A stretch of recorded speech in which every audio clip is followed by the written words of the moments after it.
Hello friends, good morning. നമ്മുടെ Kerala T V സീരിയലിലേക്ക് എല്ലാവർക്കും സ്വാഗതം. ബാലൻ തൻ്റെ കൂട്ടുകാരനെ വിളിച്ച് രക്ഷകനായി എത്തിയതിന് നന്ദി പറയുവാണ്. എങ്ങനെയാണോ ഈ സ്നേഹത്തിന് ഞാൻ നന്ദി പറയേണ്ടതെന്ന് ചോദിക്കുമ്പോൾ അതിലൊരു നന്ദി വാക്കിന് വേണ്ടി പറഞ്ഞതല്ലല്ലോ, എനിക്ക് ഈ സ്നേഹം മാത്രം മതിയെന്ന് കൂട്ടുകാരൻ നമ്മുടെ ബാലനോട് പറയുന്നു. അങ്ങനെ ബാലനും അതുപോലെ ആ ഇക്കയും കൂടി സംസാരിച്ച് ഫോൺ അങ്ങ് കട്ട് ചെയ്തു കേട്ടോ. അത് കഴിഞ്ഞപ്പോൾ അതെ ഗോമതി, ഞാൻ നിങ്ങൾക്ക് തന്ന വാക്ക് പാലിച്ചു കഴിഞ്ഞു എന്ന് പറഞ്ഞു ബാലൻ ഇവരുടെ അടുത്തേക്ക് ചെല്ലുക. ടിപ്പർ പ്രദീപന്റെ ആൾക്കാരും ഇനി ദേവമംഗലത്തിന്റെ പടി ചവിട്ടി വരില്ല എന്ന് പറഞ്ഞു. സത്യം, എന്നെ വിശ്വസിക്കാം എന്ന് പറയുമ്പോൾ അച്ഛനത് സത്യമായിട്ടാണോ പറയുന്നതെന്ന് ചോദിച്ചു മീനു. അതോ ഞങ്ങളെ സമാധാനിപ്പിക്കാനാണോ ചോദിച്ചപ്പം നിങ്ങളെ സമാധാനിപ്പിക്കാൻ വേണ്ടി ഞാൻ കള്ളം പറഞ്ഞാൽ അത് കൂടുതൽ കുഴപ്പത്തിലാവത്തേ ഉള്ളൂ എന്ന് എനിക്കറിയാം. നിങ്ങൾ എന്നെ വിശ്വസിച്ച് സന്തോഷത്തോടെ കഴിയുമ്പോൾ അവൻ്റെ ആൾക്കാർ എന്തായാലും ആക്രമിക്കില്ലേ? ഞാനിത് സത്യമായിട്ട് പറഞ്ഞതാണെന്ന് പറയണം ബാലനോട്. അളി എന്താ സംഭവിച്ചതെന്ന് ചോദിച്ചു ധർമ്മൻ. അളിനിതെങ്ങനെ കൈകാര്യം ചെയ്തതെന്ന് ചോദിച്ചു. മുള്ളിനെ മുള്ളുകൊണ്ട് തന്നെ എടുക്കുക ചെയ്തതെന്ന് ബാലനും ഇവരോട് പറഞ്ഞു. തൽക്കാലം നിങ്ങൾ അത്രയ്ക്ക് മനസ്സിലാക്കിയാൽ മതിയെന്നും. ഒരു 2-3 ദിവസത്തിനകം ഒരാളെ ഞാൻ കാണാൻ പോകുമെന്നും അന്ന് കാര്യങ്ങൾ ഞാൻ നിങ്ങളോട് വ്യക്തമായി പറയുമെന്നും പറഞ്ഞു. അപ്പോൾ ബാലേട്ട, ആര്യന് എന്തെങ്കിലും ബുദ്ധിമുട്ടുണ്ടാവുമോ എന്ന് ഗോമതി ചോദിക്കുമ്പം ഗോമതി, ആ അധ്യായം അത് അവസാനിച്ചു, അത് ഇനി ഇവിടെ പറയരുതെന്നും പറഞ്ഞു ബാലൻ ഇവരോട് താക്കീത് കൊടുക്കുക. ഇനി ആ ഒരു പേരും പറഞ്ഞ് ഇവിടെ വരരുതെന്നും പറഞ്ഞു. ഇത് കഴിഞ്ഞ് പിന്നെ എല്ലാവരും വിഷമിച്ച് നിൽക്കുമ്പോൾ മിത്രയെയും അതുപോലെ തന്നെ ആര്യനെയും കാണിക്കുന്നത്. അപ്പം മിത്രയുടെ ഫോണിലേക്ക് ആരോ വിളിക്കുന്നുണ്ട്. ആരാന്ന് ചോദിച്ചുകൊണ്ട് നേരെ ആര്യനകത്തേക്ക് വന്നു. അപ്പോൾ അപ്പച്ചിയാണ് വിളിക്കുന്നതെന്ന് പറഞ്ഞു. സ്പീക്കറിലിട്ട് സംസാരിക്കാം എന്ന് പറഞ്ഞു. ഇങ്ങനെ പറയുന്ന സമയത്ത് എടുത്തു. അപ്പോൾ അപ്പച്ചി എന്തൊക്കെയുണ്ട് വിശേഷം എന്ന് മിത്ര ചോദിച്ചപ്പം ഇവിടെ സുഖമാണ്. അല്ല, അവിടെ നിങ്ങൾക്ക് പ്രശ്നങ്ങളോ കാര്യങ്ങളൊന്നും ഇല്ലല്ലോ അല്ലേ എന്ന് ചോദിച്ചപ്പോൾ പറയരുതെന്ന് പറഞ്ഞുകൊണ്ട് ഇങ്ങനെ നമ്മുടെ ആര്യൻ ഇങ്ങനെ പതുക്കെ പറഞ്ഞു കൊടുക്കുക. ഞങ്ങൾക്ക് ഇവിടെ എന്ത് പ്രശ്നം? ഞങ്ങൾക്കൊരു പ്രശ്നമില്ലല്ലോ. എന്താ അപ്പച്ചി എന്ന് മിത്ര ചോദിച്ചു. അല്ല ഒന്നുമില്ല, അവിടെ ആരെങ്കിലും വരികയോ മറ്റോ ഒക്കെ ചെയ്തോ? എന്താന്ന് വെച്ചാൽ തെളിച്ചു പറ അപ്പച്ചി, ഇവിടെ ആരും വന്നില്ലല്ലോ. അപ്പച്ചി എന്തായി പറയുന്നതെന്ന് ചോദിച്ചപ്പം അമ്മേ കാര്യം എന്താണെന്ന് പറയാനായിട്ട് നമ്മുടെ ആര്യൻ അന്നേരം ചോദിച്ചു. ഇവിടെ ആരും വന്നിട്ടൊന്നുമില്ല, എന്താ കാര്യം? ഇനി അഥവാ ഇവിടെ ആരെങ്കിലും വന്നാ, അതായത് ഞങ്ങൾക്കെതിരെ വന്നാ എന്ത് ചെയ്യണമെന്നും അറിയാമെന്നും പറഞ്ഞുകൊണ്ട് ആര്യൻ. അപ്പോൾ ഇന്ന് അവിടെ ആരൊക്കെയോ വന്നിരുന്നു അല്ലേ? മോനെ എനിക്കറിയാം അവിടെ വന്നു എന്നുള്ളത്, ഉറപ്പായിട്ടും വന്നു. നീ കള്ളം പറയുന്നതാണെന്ന് പറയുമ്പോൾ അതെ വന്നു. എന്താ അമ്മേ കാര്യം? പിന്നെ വന്നിട്ട് എന്താണ് അവിടെ സംഭവിച്ചേ? മറ്റാരെങ്കിലും നിങ്ങളെ രക്ഷിക്കാനായിട്ട് അവിടെ വന്നിരുന്നോ എന്ന് ഗോമതി ചോദിക്കുക. വന്നിരുന്നു അല്ലേ എന്നൊക്കെ ചോദിക്കുമ്പോൾ ഇവരൊന്നും മിണ്ടുന്നില്ല. എനിക്കറിയാം വന്നിരുന്നുവെന്ന്. നിനക്ക് അവിടെ ഒരു ആപത്ത് വരുമെന്ന് അച്ഛന് സംശയം ഉണ്ടായിരുന്നു. അങ്ങനെയാ അദ്ദേഹം ഒരാളെ അച്ഛൻ വരുത്തിയതെന്ന് ഗോമതി പറയാം. ഇത് കേട്ട് മിത്ര ചിരിക്കുക. നേരത്തേനും ആരും വലിയതൊന്നുമില്ല നിൽക്കുക. മോനെ, അച്ഛൻ നിന്നെ വഴക്ക് പറഞ്ഞിട്ടുണ്ടാകും, അതുപോലെ തന്നെ അച്ഛൻ നിന്നെ സ്നേഹിക്കുകയും ചെയ്യുന്നുണ്ടെന്ന് ഗോമതി അന്നേരം ആര്യനോട് പറഞ്ഞു കൊടുക്കുക. എടാ, അവിടുത്തെ താമസം മതി മോനെ, നിങ്ങൾ ഇങ്ങോട്ട് മടങ്ങി വാ എന്ന് പറഞ്ഞ് ഗോമതി വിളിക്കുമ്പോൾ അമ്മേ അതിനുള്ള സമയമായിട്ടില്ല, അമ്മ ഞങ്ങളെ നിർബന്ധിക്കരുത് പ്ലീസ് അമ്മയെന്ന് പറഞ്ഞുകൊണ്ട് ആര്യൻ ഇങ്ങനെ പറഞ്ഞു. ഒരു ദിവസം ഞങ്ങളങ്ങ് വരും, ഉറപ്പായിട്ടും വരും, പ്ലീസ് ഇപ്പം ഞങ്ങളെ നിർബന്ധിക്കരുതെന്ന് പറയണു ആര്യൻ. എങ്കിലും ശരി, ഞാൻ നിർബന്ധിക്കുന്നില്ല, എല്ലാം ശരിയാക്കി നീ വരുമല്ലോ അല്ലേ? വരുമെന്നേ. അപ്പോൾ അങ്ങനെ പറയുന്ന സമയത്ത് ഇങ്ങനെ ആ ഒരു ഇതും കഴിഞ്ഞ് ഇവരിങ്ങനെ നിൽക്കുക. അപ്പോൾ ഈ മിത്രയാണെങ്കിൽ ആര്യനെ തന്നെ നോക്കിക്കൊണ്ട് ഇങ്ങനെ നിൽക്കുക. അപ്പം അമ്മ വിളിക്കുന്നു നിന്നെ എന്നും പറഞ്ഞുകൊണ്ട് ആര്യൻ ഇങ്ങനെ മിത്രയോട് പറഞ്ഞു. അമ്മ എവിടെ? എടീ ഫോണിൽ വിളിക്കുന്നെന്ന്. അപ്പോഴേക്കും അപ്പച്ചി, അത് ശരി, അപ്പോൾ അതിനിടയ്ക്ക് അമ്മയെ മറന്നുപോയല്ലേ? ഇല്ല അപ്പച്ചി, അങ്ങനെയൊന്നുമില്ല, സംസാരിക്കുന്നതിനിടയിൽ അമ്മയെ മറന്നു എന്ന് മിത്രയോട് പറയുമ്പോൾ അല്ല അത് ഞാൻ മോളെ ആര്യനെ വിളിച്ചിട്ട് മോൾ ഒരു ദിവസം ഇങ്ങോട്ടേക്ക് വരണം കേട്ടോ, ഞാൻ അത്ര മാത്രമേ ഇപ്പം നിന്നോട് പറയുന്നുള്ളൂ എന്ന് പറയുമ്പോൾ ശരി അപ്പച്ചി എന്നും പറഞ്ഞുകൊണ്ട് ഫോണും അങ്ങ് കട്ട് ചെയ്തു. അത് കഴിഞ്ഞ് മിത്ര ആര്യനെ തന്നെ ഇങ്ങനെ നോക്കിക്കൊണ്ട് ഇങ്ങനെ നിൽക്കുക. ഇങ്ങനെ രണ്ടുപേര് കണ്ണിൽ നോക്കി ഇങ്ങനെ നിൽക്കുന്ന സമയത്ത് ഞാൻ പറഞ്ഞല്ലോ എൻ്റെ കടമ ഞാൻ ചെയ്യും എന്ന് വെച്ചാൽ നമ്മളുണ്ടാക്കിയ ധാരണ അനുസരിച്ച് മുന്നോട്ട് പോകുമെന്ന്, നീ അതിനിടയിൽ വേറൊന്നിനും പോകണ്ട എന്നും പറഞ്ഞുകൊണ്ട് ആരും പറയാം. അതിനപ്പുറം ഒന്നും നീ എന്നിൽ നിന്ന് പ്രതീക്ഷിക്കേണ്ട, നീ ഇന്ന് പഠിക്കാൻ നോക്കാൻ പറഞ്ഞു. ശരി, ഞാൻ പഠിച്ചോളാം എന്ന് പറഞ്ഞുകൊണ്ട് മിത്ര അവിടെ ഇരുന്ന് പഠിക്കുന്നു. ആര്യൻ അവിടെ നിന്ന് പോയി. മിത്ര എന്നാലും ആര്യനെ പറ്റി ആലോചിച്ച് ഇങ്ങനെ അവിടെ ഇരിക്കുക. ഇതെല്ലാം കഴിഞ്ഞു രാവിലെയായി. നമ്മുടെ ബാലൻ ഇങ്ങനെ വീട്ടിലേക്ക് കയറി വരുന്നു. അച്യുതൻ അവിടെ നിന്ന് നടന്നങ്ങ് പോകുന്നു. മുട്ടിയില്ലെന്നേ ഉള്ളൂ അങ്ങനെ ഒരു ഇതിൽ. അപ്പോഴേക്കും നമ്മുടെ ബാലനെ മൈൻഡ് ചെയ്ത് അച്യുതൻ അങ്ങ് പോകുമ്പോൾ അച്യുതാ എന്നും പറഞ്ഞൊരു വിളി ബാലൻ. അച്യുതൻ തിരിഞ്ഞു നിന്നു. എന്തൊക്കെയുണ്ട് അച്യുതാ വിശേഷം എന്ന് ബാലൻ ചോദിച്ചു. ഉറക്കമൊക്കെ ശരിയാവുന്നുണ്ടോ എന്ന് ചോദിച്ചപ്പം നന്നായിട്ട് തന്നെ ഉറങ്ങുന്നുണ്ട് ബാല. അപ്പോൾ ഒരു താരാട്ടും കൂടെ ഞാൻ നിനക്ക് പാടിത്തരട്ടെ, നീ നന്നായിട്ട് ഉറങ്ങിക്കോളാൻ പറഞ്ഞു ബാലൻ. പിന്നെ ആ ടിപ്പർ പ്രദീപനുണ്ടല്ലോ, പ്രദീപനോടും എൻ്റെ അന്വേഷണമൊക്കെ പറഞ്ഞേക്കണേ. ടിപ്പറല്ല ബല, ബുൾഡോസർ വരും. ദാ ഈ ദേവമംഗലം ഇടിച്ചു നിരത്തും എന്ന് അച്യുതൻ പറയുന്ന കേട്ടപ്പം ആളിയൻ ഒടുക്കത്ത് തമാശയാണല്ലോ എന്ന് ബാലൻ. ദേവമംഗലത്തെ ഇടിച്ചു നിരത്താൻ പറ്റുന്ന ബുൾഡോസറെ ഇതുവരെ ആരും കണ്ടുപിടിച്ചിട്ടില്ല എന്ന് പറഞ്ഞ് ബാലൻ ഇങ്ങനെ പറയണു എന്നും പറഞ്ഞ് നിൽക്കുന്നു അച്യുതൻ. ഇനി അങ്ങനെ ഒരു ബുൾഡോസർ ഇങ്ങോട്ടേക്കെങ്ങാനും വന്ന ആ ബുൾഡോസർ ഈ കോമ്പൗണ്ട് വിട്ട് പുറത്ത് പോവത്തേ ഇല്ല. മനസ്സിലായോ? ഞാൻ നിന്റെ ചെകിട്ടത്ത് തന്ന അടിയേ എല്ലാത്തിൻ്റെയും അവസാനമായി കരുതിക്കൊള്ളണം എന്നും പറഞ്ഞ് ബാലൻ പറയുക. പിന്നെ വേണമെങ്കിൽ പലതിൻ്റെ തുടക്കമായിട്ടും നിനക്ക് എടുക്കാം, അതെന്താണോ നിന്റെ ഇഷ്ടം. നീ എനിക്കിട്ട് ഇത്രയും കാലം അടിച്ചതിനൊക്കെ ഞാൻ തന്നൊരു സമ്മാനമായിട്ട് നീ കരുതിയാൽ മതി അതിനെ എന്ന് പറഞ്ഞു. സഹോദരിയുടെ ഭർത്താവിന് സാധാരണ ഒരു പരിഗണനയും കാര്യങ്ങളൊക്കെ കൊടുക്കാറുണ്ടല്ലോ. അവരെ സന്തോഷിപ്പിച്ച് നിർത്താനായിട്ട് ഭാര്യ സഹോദരന്മാർ നന്നായി ശ്രമിക്കുകയും ചെയ്യും. അതുപോലെ ഈ അടിയും കൂടി നീ അങ്ങ് ക്ഷമിച്ചാൽ മതി, കാര്യങ്ങൾ അവിടെ കൊണ്ട് തീർക്കണമെന്നേ എന്നും പറഞ്ഞു ബാലൻ ഇങ്ങനെ ചൊറിഞ്ഞുകൊണ്ടേ ചെല്ലുക. ഇനി അതല്ല, വീണ്ടും കയറി ചൊറിയാനാണ് നിന്റെ ഉദ്ദേശം എന്നുണ്ടെങ്കിൽ കോവളത്ത് പൊട്ടിച്ചില്ലേ ഞാനൊരടി, അതും മത്സരം തുടങ്ങുന്നതിന് മുന്നുള്ള വെടിയാണെന്ന് കരുതിയാൽ മതി എന്ന് പറഞ്ഞപ്പോൾ മതിയുടെ നിർത്താൻ പറഞ്ഞു അച്യുതൻ. നിർത്താനോ? അത് തന്നെ ഞാനും പറഞ്ഞത്, നിർത്തിക്കോ, ഇനിയൊന്നും വേണ്ടെന്ന്. പിന്നെ മോനെ, അതെ ഒരു കാര്യം കൂടി ഞാനൊന്ന് പറഞ്ഞോട്ടെ. എവിടെയോ കേട്ടൊരു വാചകമുണ്ട്, അതും കൂടി പറഞ്ഞ് നമുക്കിതങ്ങ് നിർത്താം. എന്താ? നീ പഠിച്ച സ്കൂളിലെ ഹെഡ് മാസ്റ്റർ ആടാ ഞാൻ. പോട്ടെ കളിയാ. കട തുറക്കണമെന്നും പറഞ്ഞ് അവിടുന്ന് അങ്ങോട്ടേക്ക് ബാലൻ കയറി പോയപ്പോഴേക്കും രാജശ്രീ അങ്ങോട്ടേക്ക് വന്നു. അയാളങ്ങ് കയറി അഹങ്കരിക്കുകയാണല്ലോ എന്നും പറഞ്ഞു. അവരെ തോപ്പിക്കാൻ പറ്റുന്നില്ലല്ലോ ഏട്ടാ എന്നും പറഞ്ഞു ഭാര്യ.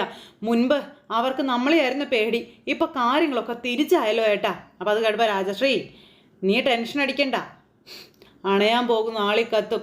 ആ വീട്ടിലൊരു അഭിപ്രായ വ്യത്യാസം വന്നതാ, അവന് നേട്ടമാകാൻ പോകുന്നത് എന്നിങ്ങനെ പറയുമ്പോൾ അതേന്ന് പറഞ്ഞു. പക്ഷെ രാജശ്രീ, ഞാൻ തോക്കില്ല ഞാൻ, അവനെ ഞാൻ തീർക്കുമെന്നും പറഞ്ഞുകൊണ്ട് അച്യുതനും ഭാര്യയും കൂടി ഇങ്ങനെ പറയുന്നു. അപ്പോൾ രണ്ടെണ്ണങ്ങളും ഭയങ്കര ദുഷ്ടനും ദുഷ്ടത്തിയായിട്ടുള്ള രീതിയിലാട്ടോ നിന്ന് സംസാരിക്കുന്നത്. ഇത് കഴിഞ്ഞ് വഴിയോരത്ത് നമ്മുടെ ബാലൻ ഇങ്ങനെ കാത്തു നിൽക്കുന്നു. ഈ സമയത്ത് ബാലൻ്റെ അരികിലേക്ക് ആര്യൻ വരുന്നു. ആര്യനെ കണ്ടപ്പോഴേക്കും വണ്ടിയുടെ മുന്നിലേക്ക് കയറി നിന്ന് ബാലൻ നിൽക്കുമ്പോൾ എന്താ എന്ന് ചോദിച്ചു. സ്വന്തം അച്ഛനെ വെല്ലുവിളിക്കുന്നത് പോലെയല്ല മറ്റുള്ളവരോട് കോർക്കാൻ ചെല്ലുന്നതെന്ന് ബാലൻ പറഞ്ഞു. ഇനി എന്തൊക്കെ സംഭവിച്ചാലും ഞാൻ ആരോടും സഹായം ചോദിച്ച് വരില്ല എന്ന് നമ്മുടെ ആര്യൻ അന്നേരം പറഞ്ഞു. ചോദിക്കാതെ തന്നെ സഹായിക്കുന്നവനാ ബാലനെന്ന് ആര്യനോട് ബാലൻ അന്നേരം പറഞ്ഞു. അതെ, ഗോമതി സ്റ്റോർ എന്ന് പറയുന്നത് ചിലർക്ക് പൊട്ടിപ്പൊളിഞ്ഞു പോയൊരു കട മാത്രമാണെന്നും പക്ഷേ ആ കടയിലൂടെ ഉണ്ടാക്കിയ ബന്ധങ്ങളാണ് അത്യാവശ്യങ്ങളിൽ എനിക്ക് ഉപകരിക്കുന്നത് എന്ന് നമ്മുടെ ബാലൻ മകനോട് പറയണം. മകനൊന്നും മിണ്ടുന്നില്ല കേട്ടോ. വീട്ടിലൊരാൾ കാത്തിരിക്കുന്നുണ്ടാവും, ഓരോ പ്രശ്നങ്ങളിൽ ചെന്ന് ചാടുന്നതിന് മുൻപ് അത് ഓർക്കണം എന്ന് പറഞ്ഞു കൊടുക്കണം അച്ഛനോട്. ഇതൊക്കെ ഞാനേ അങ്ങോട്ടാ പറയേണ്ടതെന്ന് ആര്യൻ. എനിക്ക് ഭാര്യ മാത്രമേ ഉള്ളൂ, ചിലർക്കേ ഭാര്യയും മക്കളും ഉണ്ടെന്നും അതിൻ്റെ ഒരു പക്വത കാണിക്കണമെന്നും ബാലനോട് ആര്യൻ അന്നേരം പറയണം. പലരുടെയും കാറിൽ കൊണ്ടുവന്ന് ബൈക്ക് ഇടിച്ചിട്ട് ബഹളം ഉണ്ടാക്കാൻ പോകുന്നതിന് മുൻപ് അതൊക്കെ ഒന്ന് ആലോചിക്കണമെന്ന് പറഞ്ഞു. ഇതൊക്കെ കേട്ട ആര്യൻ പറഞ്ഞ കാര്യങ്ങളൊക്കെ കേട്ട് ഇങ്ങനെ ബാലൻ ഞെട്ടി നിൽക്കുക. മകനെ ബെൽറ്റിനടിക്കുകയും ചവിട്ടിക്കൂട്ടുന്നതും പോലെ നാട്ടുകാരോട് മുട്ടാൻ പോയാലേ അവർ പഞ്ഞിക്കിടും എന്നും ആര്യൻ ബാലനോട് പറയുന്നു. പിന്നെ രക്ഷിക്കാനേ മക്കൾ വേണ്ടി വരുമെന്നും. ഇത് കേട്ടപ്പോൾ എന്നെ രക്ഷിക്കാനേ എനിക്കറിയാം, നീ നിന്റെ രക്ഷ നോക്കാൻ പറഞ്ഞു ആര്യനോട് ബാലൻ അന്നേരം. അങ്ങനെ ആര്യൻ പറഞ്ഞ കാര്യങ്ങളൊക്കെ കേട്ടിങ്ങനെ അന്തം വിട്ട് നിൽക്കുക നമ്മുടെ ബാലൻ. അപ്പം അതൊക്കെ അവൻ്റെ മനസ്സിലുണ്ടെന്ന് ബാലന് മനസ്സിലായി. ബാലൻ എന്നിട്ട് മകനെ നോക്കിക്കൊണ്ട് ഇങ്ങനെ അവിടെ നിൽക്കുവാണ്. അങ്ങനെ കഴിഞ്ഞ കാര്യങ്ങളൊക്കെ ആലോചിച്ച് ഇത് കഴിഞ്ഞ് പിന്നെ കാണിക്കുന്ന മീനുവിനെയും ഗോമതിയെയുമാണ്. അവർ രണ്ടുപേരും വീണ്ടും അമ്പലത്തിൽ ചെന്നപ്പോൾ അവിടെ ഒരു അന്ന് കണ്ട സ്വാമിയുണ്ടല്ലോ, അദ്ദേഹം അവിടെ ഉണ്ടായിരുന്നു. അപ്പോൾ ആ സ്വാമിയോട് നമ്മുടെ ഗോമതി നടന്ന കാര്യങ്ങളൊക്കെ പറയുക. അപ്പോൾ വീട് ആക്രമിച്ചതും ഒക്കെയുള്ള കാര്യങ്ങൾ. അപ്പോൾ ഇനി എന്നാണ് ദുഃഖങ്ങളൊക്കെ അവസാനിക്കുന്നതെന്ന് പറയാവോ സ്വാമി എന്ന് ഗോമതി ചോദിച്ചപ്പം, ബുദ്ധിമുട്ടുകളും പ്രശ്നങ്ങളുമാണ് കുഞ്ഞെ ജീവിതത്തെ മുന്നോട്ട് കൊണ്ടുപോകുന്നത്. പ്രശ്നങ്ങളുണ്ടാകുമ്പോൾ അത് തീർക്കാനായി നമ്മൾ പ്രവർത്തിച്ചുകൊണ്ടേ ഇരിക്കുമെന്ന് സ്വാമി പറഞ്ഞു. അത് കേട്ടപ്പോൾ സ്വാമി അങ്ങനെ കരഞ്ഞ് ജീവിതം മുന്നോട്ട് കൊണ്ടുപോയിട്ട് എന്ത് കാര്യമുള്ളതെന്ന് ഗോമതി ചോദിച്ചു. മരുഭൂമിയിൽ കൂടിയുള്ള യാത്രയാണ് ജീവിതമെന്ന് കരുതിയാൽ മതിയെന്നാ സ്വാമി പറയുക. തണൽമരം ഇല്ലാതെ അങ്ങനെ നടക്കുമ്പോൾ ഒരു വഴിയിൽ കുറച്ച് പച്ചപ്പ് കാണും. ഈശ്വരൻ ഒരുക്കിയിട്ടിരിക്കുന്ന ഒരു പച്ചപ്പ്. അവിടെ ജീവിതത്തിന് ഒരു ചെറിയ ഉന്മേഷം കിട്ടും.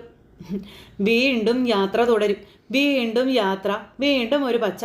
അതൊക്കെ കേട്ടപ്പോൾ സ്വാമി എൻ്റെ ജീവിതത്തിൽ മരുപ്പച്ചൊന്നും കാണുന്നില്ലല്ലോ എന്ന് ഗോമതി പറഞ്ഞപ്പോൾ സ്വാമി ഇങ്ങനെ നോക്കിയിരിക്കുക കേട്ടോ. ആകെ ഒരു മരവിപ്പ് മാത്രമേ അതുപോലെ മരുഭൂമിയിലൂടെയുള്ള യാത്രയേ ഉള്ളെന്ന് പറഞ്ഞപ്പം അതെ ദുഃഖം വരുമ്പോൾ അനുഭവിച്ച സന്തോഷങ്ങളെ പറ്റിയൊക്കെ മറക്കുന്നത് കൊണ്ട് ഇങ്ങനെ തോന്നുന്നതാണെന്ന് ആ സ്വാമി അന്നേരം പറഞ്ഞേ.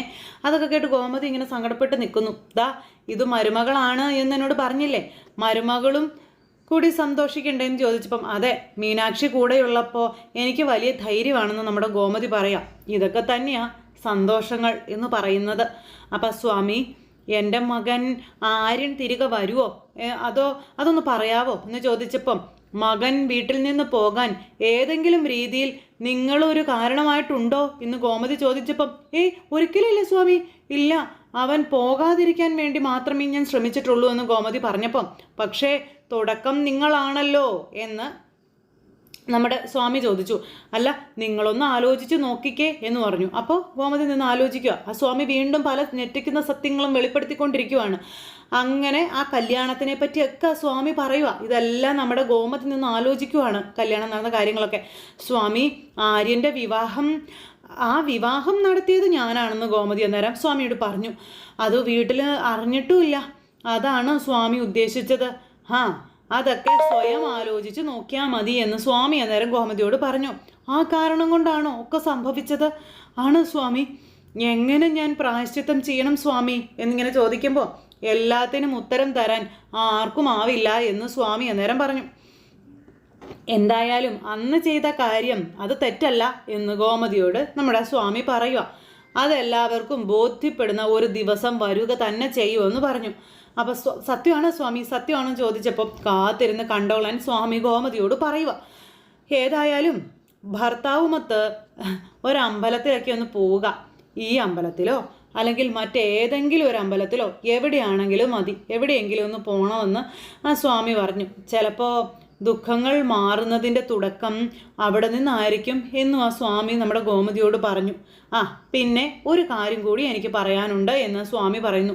അപ്പം എന്താ സ്വാമി എന്ന് ഗോമതി വലിയ ആകാംക്ഷയോടെ ചോദിച്ചു. അമ്മയുടെ ദുഃഖത്തിന് ഹേതുവായ മകനോട് ഒരു കാര്യം പറയണം എന്ന് പറഞ്ഞു. അപ്പം എന്താ പറയേണ്ടതെന്ന് ചോദിച്ചു. പോയി അമ്മയെ ഒന്ന് കാണാൻ. അമ്മയെ കാണാനോ? അതെ, മൂകാംബിക അമ്മയെ പോയി കാണാൻ പറയണം എന്ന് പറഞ്ഞു. നല്ലത് സംഭവിക്കും എന്ന് ആ സ്വാമി നമ്മുടെ ഗോമതിയോട് പറയുക. അപ്പോൾ സ്വാമി ഒരു ഒരു ഒരു വലിയ വിഷമം പോലെ എനിക്ക് തോന്നുകയാണ്. ഞാനും അവരോടത് പറഞ്ഞതാണെന്നും പിന്നെ എൻ്റെ മോള് പഠിക്കാൻ മിടിക്കുക, മൂകാംബികയിലൊന്ന് പോകണമെന്ന് ഞാൻ അവരോട് പറഞ്ഞിരുന്നു, വിദ്യാ തടസ്സമൊന്നും ഉണ്ടാകാതിരിക്കാൻ. അപ്പോൾ അമ്മയായിട്ട് നടത്തിയ വിവാഹം അല്ലേ, അമ്മ തന്നെ വഴിതെളിച്ച് കൊടുത്തുകൊള്ളണം എന്നും പറഞ്ഞുകൊണ്ട് ഇങ്ങനെ നമ്മുടെ സ്വാമി പറയുന്നു. അപ്പോൾ അതൊക്കെ കേട്ട് ഇവരിങ്ങനെ ഭയങ്കര ഇതായിട്ട് ഇങ്ങനെ നിൽക്കുക കേട്ടോ. ശരിയെന്നും പറഞ്ഞു. അങ്ങനെ സ്വാമിയുമായി പറഞ്ഞ് അവർ രണ്ടുപേരും അവിടെ നിന്ന് പോന്നു. ഈ സമയത്ത് ഞാൻ അവരുടെ കല്യാണം നടത്തിയത് അത്ര വലിയ തെറ്റാണോ മോളെ എന്ന് ചോദിച്ചുകൊണ്ട് അമ്പലത്തിൽ നിന്ന് ഗോമതി മീനുവിനോട് സംസാരിച്ചിറങ്ങി വരുന്നു. ഒരു കാര്യവും എല്ലാം ശരിയായിട്ട് ഈ ലോകത്തുണ്ടാവില്ല അമ്മേ. ഗുരുവായൂർ അമ്പലനടയിൽ വെച്ച് ആര്യൻ്റെ കല്യാണം നടത്തിയത് ശരിയാണെന്ന് അമ്മയ്ക്ക് തോന്നിയില്ലേ? അപ്പം അത് ശരിയാ, അതുമാത്രം എൻ്റെ അമ്മ ചിന്തിച്ചാൽ മതിയെന്ന് നമ്മുടെ മീനു. അല്ല, മിത്രയെ രക്ഷിക്കാൻ വേണ്ടിയാണല്ലോ ഞാൻ അന്നത് ചെയ്തത്. അത് അല്ല മോളെ. അതെ അമ്മ ഇനി അതിനെപ്പറ്റി ആലോചിച്ച് വെറുതെ വിഷമിക്കണ്ട. അമ്മയ്ക്ക് വിഷമാവില്ലെങ്കിൽ ഒരു പ്രാവശ്യം ഞാനൊരു കാര്യം പറയാമെന്ന് പറഞ്ഞു. എന്താ? നമ്മുടെ മനസ്സിലെ ഇഷ്ടങ്ങളെ മറ്റൊരാളിലേക്ക് വല്ലാതെ അടിച്ചേൽപ്പിക്കരുത് അമ്മേ എന്ന് പറഞ്ഞുകൊണ്ട് മീനു വീണ്ടും പറയുക. അന്ന് അമ്മയുടെ ഇഷ്ടങ്ങൾ അമ്മ ആര്യൻ്റെയും മിത്രയുടെയും മേലെ അടിച്ചേൽപ്പിക്കുകയാണ് ചെയ്തത് എന്ന് മീനു ഗോമതിയോട് പറയാം. പിന്നെ അതിൽ തന്നെയാണ് മറ്റൊരു രീതിയിൽ അച്ഛനും നടത്തുന്നത്. അച്ഛൻ്റെ ഇഷ്ടങ്ങൾ മറ്റുള്ളവർ അനുസരിച്ചോളണമെന്ന് അച്ഛൻ കൽപ്പിക്കുന്നു.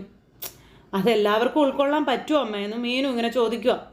അതെല്ലാം പോട്ടെ അമ്മ, ഇനി അമ്മ അത് മനസ്സിൽ വെക്കണ്ടെന്ന് പറഞ്ഞു. അങ്ങനെ മീനു ഗോമതിക്ക് സമാധാന വാക്കുകൾ പറഞ്ഞു കൊടുക്കുക. അപ്പം അങ്ങനെ ഇവർ തമ്മിൽ സംസാരിച്ചിട്ട് ഇവരോട് അവിടെ മൂകാംബികയ്ക്ക് പോകണമെന്ന് ആ സ്വാമിയും പറഞ്ഞല്ലോ. അപ്പോൾ ആ സ്വാമി പറയുന്നതൊക്കെ കേട്ട് ഇവരിങ്ങനെ പോകുന്നു. അതിൻ്റെ ബാക്കിയുള്ള കാര്യങ്ങളൊക്കെ സംസാരിച്ചു.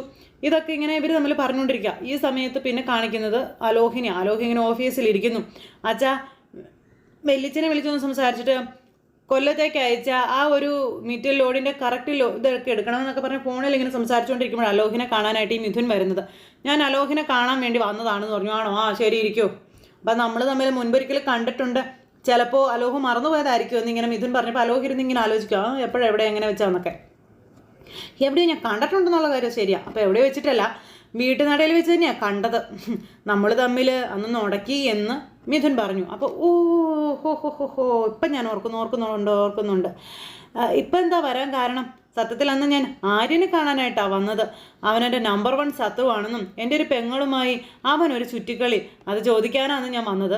അപ്പോഴാണ് അലോഹ് എന്നെ തെറ്റിദ്ധരിച്ചത് എന്ന് പറഞ്ഞു. അല്ല, ആര്യനും മിഥുൻ്റെ സഹോദരിയെ ശല്യപ്പെടുത്തിയെന്നാണ് പറഞ്ഞത്. അവൻ എൻ്റെ സഹോദരിയെ മാത്രമല്ലല്ലോ, ഒരുപാട് പെണ്ണുങ്ങളെ അവൻ ടോട്ടലി ചതിച്ചിട്ടുണ്ട്. മിഥുൻ എന്നിട്ട് അവനെ വെറുതെ വിട്ടോ? അവനെ അങ്ങനെ വെറുതെ വിടാനൊന്നും ഞാൻ ഭാവിച്ചിട്ടില്ല. വരട്ടെ എന്ന് പറഞ്ഞ് മിഥുൻ ഇങ്ങനെ പറയാം. അല്ല, ഞാനിപ്പോൾ വന്നതേ എൻ്റെ ഗ്രൂപ്പിൻ്റെ ഒരു ഡയറക്ടറല്ലേ അലോഹ്? അതെ, ഞാൻ കുറച്ച് നാൾ ന്യൂസിലൻഡിലായിരുന്നു. അത്യാവശ്യം കുറച്ച് കാശും കാര്യങ്ങളൊക്കെ ഉണ്ടാക്കിയിട്ടുണ്ട്. എനിക്ക് ക്വാറി ബിസിനസ്സിലേക്കൊന്ന് വന്നാൽ കൊള്ളാം എന്നുണ്ട് എന്ന് ഇയാൾ പറയണം. അലോഹിൻ്റെ കമ്പനിയും ക്വാറിയിലാണല്ലോ ഇൻവെസ്റ്റ് ചെയ്തിരിക്കുന്നത്. അലോഹുമായിട്ടൊന്ന് സഹകരിക്കാൻ പറ്റുമോ അതറിയാനാണ് ഞാൻ വന്നത് എന്നൊക്കെ ഇങ്ങനെ പറയുമ്പോൾ നമുക്ക് സംസാരിക്കാമെന്ന് പറഞ്ഞു. ശരി എന്നും പറഞ്ഞുകൊണ്ട് ഇവർ തമ്മിലിങ്ങനെ പറഞ്ഞുകൊണ്ടിരിക്കുന്നിടത്ത് ഇന്നത്തെ കഥ അവസാനിച്ചു. അപ്പോൾ ഇവനും ചതിയുടെ മാർഗ്ഗത്തിലൂടെ അലോഹിലേക്ക് കടന്നുകൂടാനാണ് ശ്രമിക്കുന്നത്. അപ്പോൾ എല്ലാവരും കാത്തിരുന്ന് കാണണം കേട്ടോ. എല്ലാവർക്കും നല്ലൊരു ദിവസം ആശംസിക്കുകയാണെങ്കിൽ നന്ദി.